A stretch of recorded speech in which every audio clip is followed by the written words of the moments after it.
మిమ్మల్ని ఇలా కలవడం చాలా సంతోషంగా ఉంది.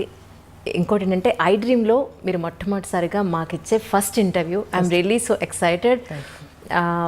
మీకు చాలా రుణపడి ఉన్నాను. ఎలా అంటే చాలామంది నాతో అన్నారు, విజయశాంతి గారి దగ్గరికి ఏ ఒక్క లేడీ వచ్చినా సరే ఆవిడ ఒక్కసారి మాట ఇస్తే మాట తప్పరు అని.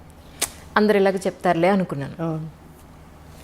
నాదొక చాలా చిన్న పరిచయం. యాక్చువల్లీ నేను మీకు గుర్తున్నాను అనుకున్నాను. సరిలేరు నీకెవరు షూటింగ్ అప్పుడు కలిసాం, మీరు నన్ను అడిగారు. Yes ma'am. సో అప్పుడు అడిగింది ఇప్పుడు కుదిరింది. నిజం మ్యామ్. నాకు ఎంత సంతోషం అంటే మా లాక్డౌన్లో మీ డోర్ కొట్టి మ్యామ్ ఇంటర్వ్యూ ఒకసారి గుర్తు చేద్దామని వచ్చానంటే మీరు ఇక్కడి నుంచి అంజలి నువ్వు నాకు గుర్తున్నావు, నేను నీకు ఇంటర్వ్యూ ఇస్తాను, మాట ఇచ్చాను, ఇస్తాను అని అన్నారు. మాట ప్రకారం అలాగే నిలబెట్టుకున్నారు. Thank you. నాకు ఇప్పుడు అనిపిస్తుంది ఏంటి అంటే మీలాంటి వాళ్ళు కదా నిజంగా రాజకీయాల్లోకి రావాలి. మాట ఇచ్చారు అని అంటే అది నిలబెట్టుకునే మనుషులు కదా రాజకీయాల్లో ఉండాలి. But really ma'am such a great meeting with you. Thank you. చాలా చాలా సంతోషంగా ఉంది. అది నేను నా సంతోషం చెప్పలేకపోతున్నా ఒక మాట. మన ఇంటర్వ్యూ మొదలు పెడతాం ఇలా ఇంటర్వ్యూ మొత్తం పూర్తనే ఉంటారు. Really ma'am, really ma'am. Ma'am actually మీ లైఫ్ని ఒక 3 పార్ట్స్గా తీసుకుంటే, ఒకటి మీ పర్సనల్ లైఫ్, 2 సినీ రంగ ప్రవేశం, 3 రాజకీయ జీవితం. ఈ మూడింటిని ఐ డ్రీమ్లో ఒక బయోగ్రఫీ లాగా కమింగ్ జనరేషన్స్ ఎప్పుడు ఆల్మోస్ట్ యూట్యూబ్లో 100 సంవత్సరాలు ఉంటుందట. సో దీని ఒక బయోగ్రఫీ లాగా తీసుకుని మీ జీవితంలో ఈ 3 ఎలిమెంట్స్లో ఇంపార్టెంట్ ఎలిమెంట్స్ని అలా డీటెయిల్డ్గా తీసుకుందనే ఉద్దేశంతో వచ్చిన కారణం. ఈ అవకాశాన్ని ఇచ్చిన మీకు నిజంగా చాలా చాలా ధన్యవాదాలు. ఒక్కసారి ఇప్పుడు దసరా నవరాత్రులు నడుస్తున్నాయి, చాలా డిఫరెంట్గా పెట్టారు బొట్టు. ఈ బొట్టుకి దసరాకి లేదు, నేను దీక్షలో ఉన్నాను. నేను ఆ పూజ చేస్తున్నాను, నేను నవరాత్రి పూజలు.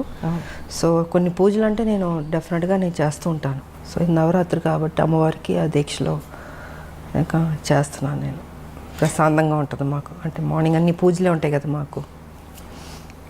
గేట్ లోపలికి వస్తుంటేనే గేట్లోకి వస్తుంది ఒక ఫ్లేవర్, ఒక పువ్వుల వాసన, ఒక అగరబత్తి ధూపం. అది ఇల్లంతా మొత్తం పూజలు అగరబత్తులు అన్నీ ఉంటాయి. ఇంకా దేవుడు అంటే ఆ పూజ అంటే ఇంకా దానికి మనం టైం కేటాయిస్తుంటాం. కాకపోతే రాజకీయం మాకు ఉంటుంది, తప్పదు. సో దేవుడికి ఇవ్వాల్సిన సమయం ఆ సమయం నేను ఇచ్చేస్తాను. మార్నింగ్ నేను ప్రశాంతంగా ఉంటుంది ముందు.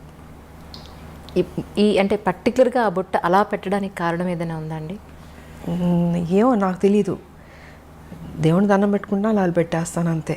ఇలా పెట్టాలి అలా పెట్టాలని ఏమి ఉండదు. అది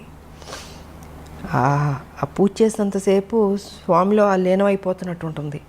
సో అది అయిన తర్వాత అమ్మవారి దీవెనలతో బొట్టు అలా పెట్టేసుకుంటాను. మరి అది అంటే సుమంగళీళ్ళు ఎప్పుడు ఇలా పెట్టాలి ఒకటి ఉంటుంది లెక్క. ఇదేమో అమ్మవారిది. అది ఒక్కసారి మీ ఫ్యామిలీ గురించి, అమ్మ నాన్న.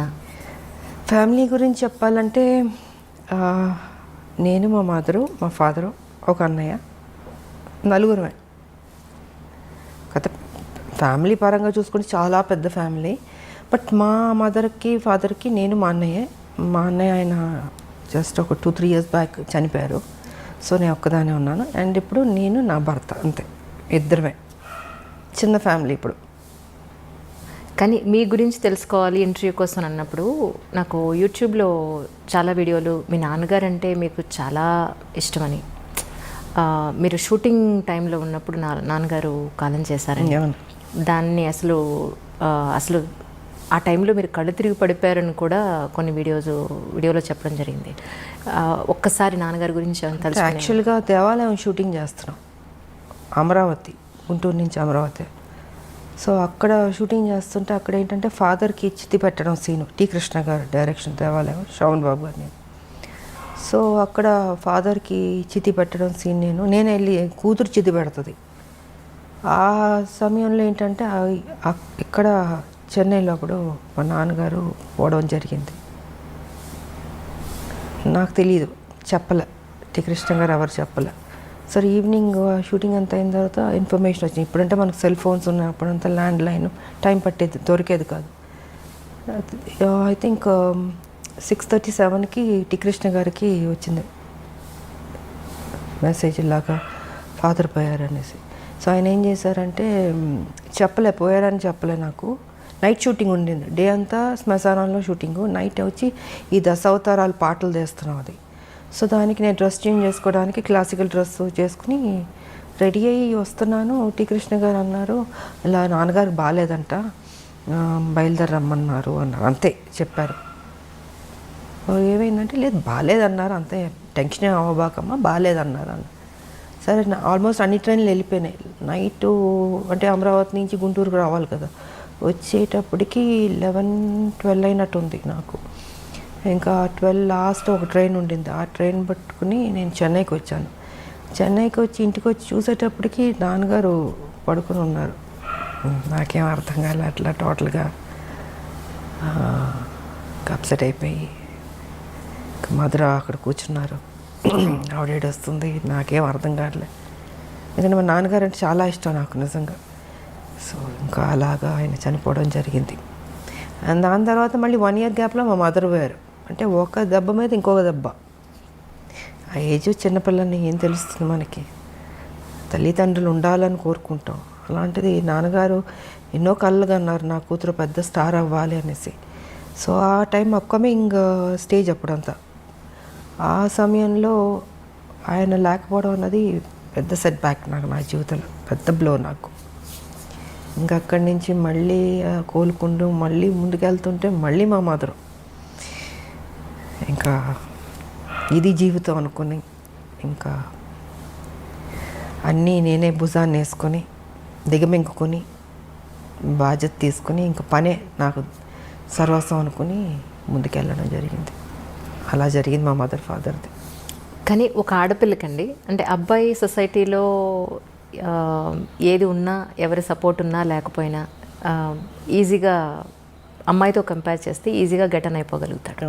కానీ ఒక అమ్మాయికి పేరెంట్స్ సపోర్టు, పేరెంట్స్ తర్వాత ఒక మంచి భర్త సపోర్ట్ లేకపోతే అంత ఈజీగా ఏ ప్రొఫెషన్లో ఉన్నా పైకి రావడం ఈజీ కాదమ్మా, చాలా టఫ్ అది.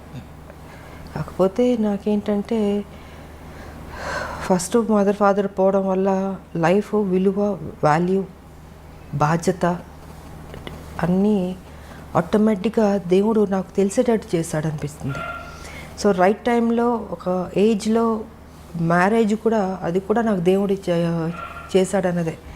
ఎవరు లేరు కదా పెద్దలు, ఇలాగ ఈ అమ్మాయికి పెళ్లి సంబంధం చూడాలి, ఈ అబ్బాయికి ఇచ్చి పెళ్లి చేయాలి అనేది చెప్పేవాళ్ళు లేరు, చూసేవాళ్ళు లేరు. నాకు ఉన్న తల్లిదండ్రులు ఇద్దరు నాకు తెలియకుండా నా లైఫ్లో నా భర్త ఆయన రావడం, కలవడం, అనుకోవడం, పెళ్లి చేసేసుకో ఆల్ ఆఫ్ సడన్ అన్నీ 6 to 7 monthsలో జరిగిపోయినాయి.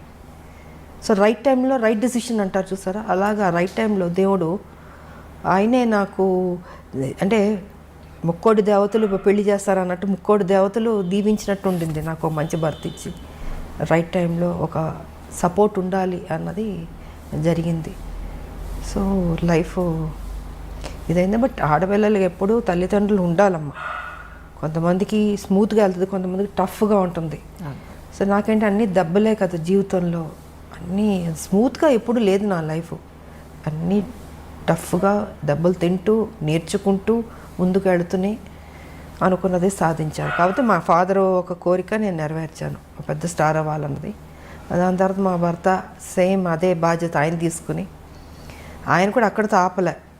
పెళ్ళైన తర్వాత ఏదో ఇంట్లో కూర్చోబెట్టడం లేదు, ఆయన కూడా ఆ బాధ్యత తీసుకుని, ఆ టాలెంట్ ఉన్నవాళ్ళు ఇంట్లో ఉండకూడదు అన్నది ఆయన ఆలోచన కూడా. సో ఆయన కూడా దాన్ని అలా కంటిన్యూ చేసి మీకు కర్తవ్యం అన్నది ఆయన ప్రొడ్యూస్ చేసి, సో ఒక హీరో ఇమేజ్ తీసుకొచ్చింది మా భర్త. అంటే తను ఓన్లీ ఒక హౌస్ వైఫ్లో లేకపోతే ఈ గ్లామరో ఇలా కాదు, ఇంకేదైనా కొత్తగా చేద్దామని పోలీస్ ఆఫీసర్ది కర్తవ్యం అన్నది ఆయన ప్రొడ్యూస్ చేశారు. ఇంకా దాని తర్వాత లేడీ అమితాబ్, ఇవన్నీ వచ్చినాయి. అండ్ ఓసే రామలం అదే పెళ్లి చేసేసుకున్న తర్వాత ఇంట్లో కూర్చుని ఉంటే కర్తవ్యం ఉండేది కాదు, ఓసే రామలం ఉండేది కాదు, ఆ హీరో ఇమేజ్ వచ్చేది కాదు. సో క్రెడిట్ ఐ థింక్ మా హస్బెండ్కి ఇవ్వాలి నేను. జనరల్గా మనకు ఉంటుంది చాలే పెళ్లి చేసుకున్నాం సెటిల్ అయిపోదాం అనుకుంటాం, కానీ అలా అనుకోలేదు. ఇంకా అది కూడా కాదు, దాని తర్వాత మళ్ళీ పాలిటిక్స్ కూడా నా మనసులో ఉంటుంది మనకి, కాకపోతే అవన్నీ జరుగుతాయా అని ఒక డౌట్ కూడా ఉంటుంది. కానీ వెనక నేను సపోర్ట్ చేసి ముందుకు నడిపిస్తూ ఈ దారిలో వెళ్ళు, ఈ దారిలో నువ్వు చేయి, నీ డ్యూటీ నువ్వు కరెక్ట్గా చేయి, ఆటోమేటిక్గా అన్నీ సర్దుకుంటాయి, మంచి జరుగుతాయి అన్నది ఆయన చెప్పింది.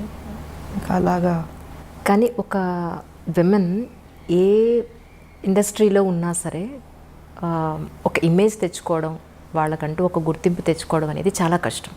అందులో గ్లామర్ ఫీల్డ్లో, ఫిల్మ్ ఇండస్ట్రీలో ఒక హీరో ఇమేజ్ అనండి, అది కమర్షియల్గా అయినా సరే లేదంటే ఒక వాల్యుబుల్ పాయింట్లో అయినా సరే, మీరు ఒక హీరో ఇమేజ్ని అప్పట్లోనే హీరోలతో సమానంగా మీరు రెమ్యునరేషన్ పాయింట్ ఆఫ్ వ్యూలో కానీ మీ ఒక మాటకు విలువ కానీ అప్పుడు మీరు అంతా సంపాదించుకోవడం అనేది మామూలు విషయం కాదు యాజ్ ఎ విమెన్. సో అదంతా ఈజీ అండి. ఒక అమ్మాయికి ఒక హీరో ఇమేజ్ని తీసుకొచ్చి ఫస్ట్ థింగ్ ఏంటంటే మనం మెంటల్గా ప్రిపేర్ అవ్వాలి. హీరోలు ఫైట్ చేసేది మనం చూస్తున్నప్పుడు, మేము హీరోలు పక్కన చేసేటప్పుడు కొన్ని సీన్స్లో వచ్చి హీరో ఫైట్ చేస్తుంటాడు, మనం రియాక్షన్ ఇవ్వాలి. అప్పుడు అనిపించేది అయ్యో పాపం ఇంత కష్టపడుతున్నారు, ఇంత ఎగురుతున్నారు, కొడుతున్నారు, దెబ్బలు తగులుతుంటాయి వాళ్ళు కూడా. అలాంటిది నాకు వచ్చేటప్పటికి అసలు ఫస్ట్ నాకు కొంచెం టైం పట్టింది నేను అడ్జస్ట్ అవ్వడానికి. అంటే ఆ ప్యాటర్న్లోకి తీసుకురావడం, నా ఫిజిక్ కావచ్చు, నా ఆ స్టైల్ కావచ్చు, ఒక మహిళలా చేసినట్టు ఉండకూడదు. అంటే ఒక హీరో ఒక రఫ్ అండ్ టఫ్ ఆ బాడీ లాంగ్వేజ్ తెచ్చుకోవాలి, దాంట్లో ఇమిడిపోవాలి. సో ఇట్ టుక్ టైం నాకు అది అడ్జస్ట్ అవ్వడానికి. అండ్ ఫస్ట్ పిక్చర్కి నా ఫైట్స్కిను సెకండ్ థర్డ్ దానికి ఇది ఇంప్రూవైజ్ చేసుకుంటూ వెళ్ళాను. సో ఇంకా దాని తర్వాత ది బెస్ట్ అన్న పేరు తెచ్చుకున్నాను నేను. అండ్ ఇంకోటి ఏంటంటే ఎందుకు చేయలేము, మనం చేద్దాం, రిస్క్ అయినా పర్లేదు.